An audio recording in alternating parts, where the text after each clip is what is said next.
Over the past years during our winter retreats here, I have spent quite a bit of my retreat thinking about death and impermanence. It was the meditation that I did for about 6 weeks back in the winter of 2006, 2007 that sort of propelled me into requesting ordination. I spent quite a bit of time on it, and it really put it into a different place in my mind to say, let's get on with it, kiddo. So this winter, I once again spent some time on it, and this time it went, once again, very, very deep into my mind. And I believed it happened because during this retreat, I turned 63 years old, and I was like, how did I get here? Not only that, but I really feel like I'm on the life path. I've climbed the mountain, and I've now pitched over the side, off the summit. I'm down definitely on the back side of the mountain. And when I think about the 9-point death meditation, I was putting my life in perspective, saying that, well, I've practiced the Dharma pretty much for maybe about 21 years since I met it, and that I've got, barring any catastrophes that come with aging, like dementia, or breaking my hip, or terminal illness, I've got probably about that much time left. And the complacency and the false notion that I have plenty of time is actually starting to leave my mind. Now at 63 years of age, I've always been like, I've got plenty of time, no problem, next year, next year, next year. And it's just triggered into some deep place saying, no, you don't.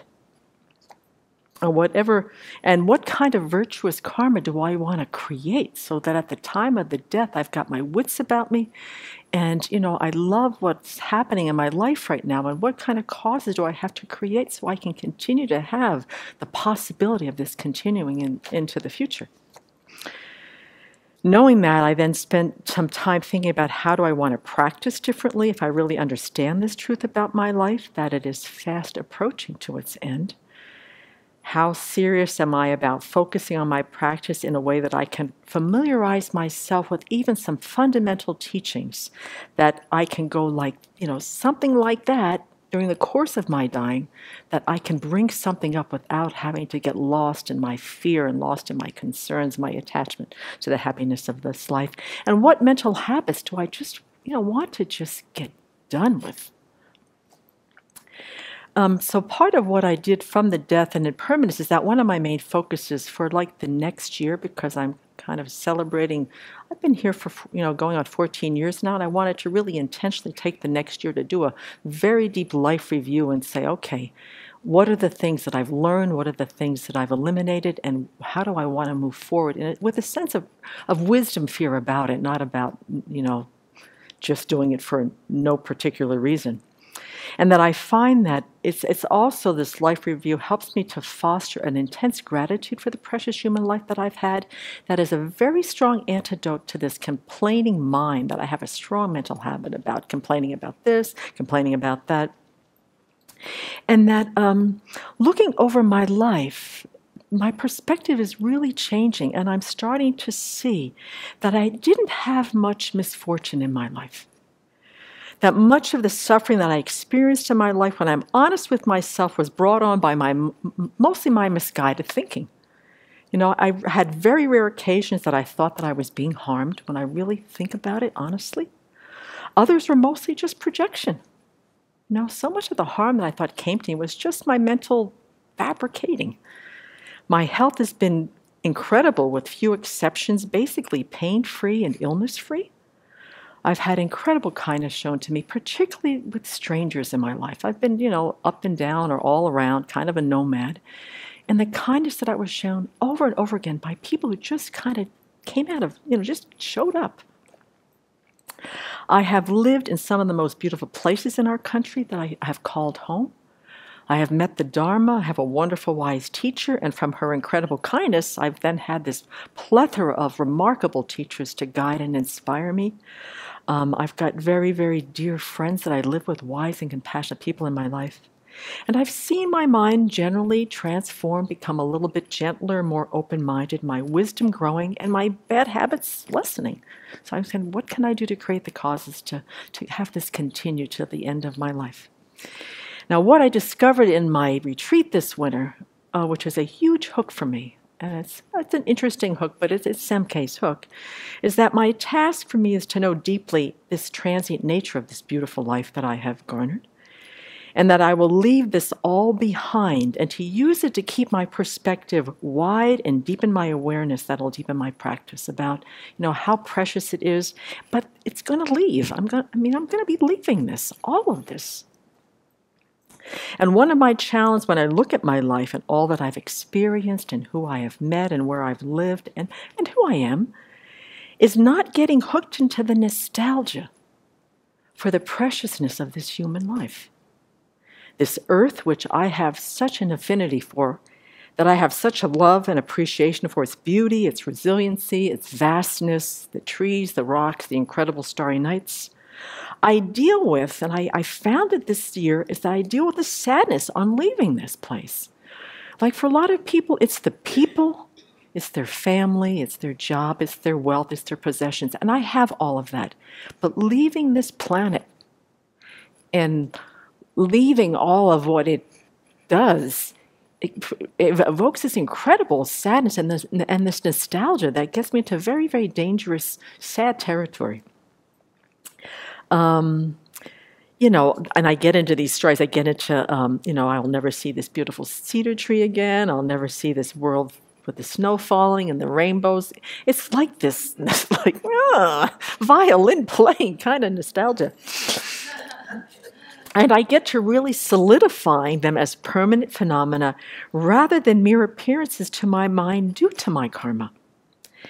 And so the way I've been turning that is to look at the emptiness of all of this. There's no essence in those trees. There's no treeness out there. There's no starriness out there. There's no rainbowness out there. There's no solid sound of the brook, or the little pond. They are all just merely there, just barely there. And all this imputation coming from my side is what's causing the suffering, what's causing the sadness. So this has been really helpful for this mind of a nostalgia that I found myself hooking into when I was looking at death and impermanence, when I was looking at the preciousness of this life. Also, what I've been doing this winter is to offer it to the Buddhas and the Bodhisattvas, to the incarcerated, for the people running for their life in this world, is to offer them these beautiful winter that we had and the beautiful crocuses and all the beauty. That also helps me too.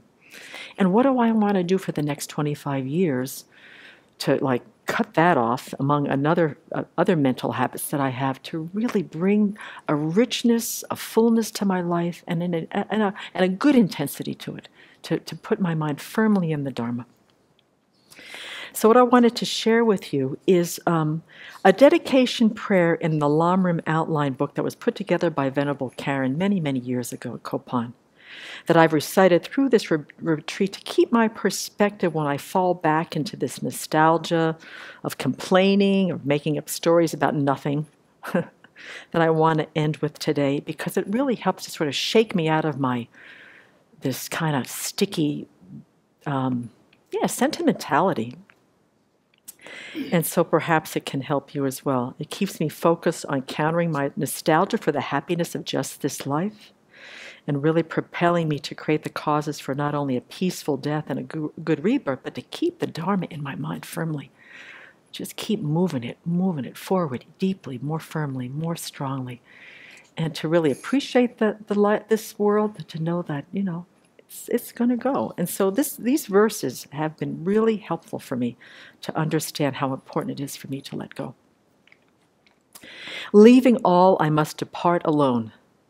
But through not having understood this, I have committed various kinds of misdeeds for the sake of my friends and my foes. My foes will become nothing. My friends will become nothing. I too will become nothing. Likewise, all this will become nothing. Just like a dream experience, whatever things I enjoy will become a memory. Whatever has passed will not be seen again. Even within this brief life, my friends and foes have passed, but whatever unbearable misdeeds I have committed for them remains ahead of me. So to bring all that intense, passionate love of this world into the focus of saying, give up attachment to the happiness of this life. because all will become nothing. And all that will go forward is this merely labeled I. So it's been really helpful. And I'm 63, and let's get on with it, girlfriend. Oh, yes, she has it right here. Yes. For some reason, I never noticed it in Shanti David till I saw it in this book. So there's a story about a practitioner who was dying. And one thing he was clinging to in his mind was he was going to miss butter tea. He's a Tibetan, of course.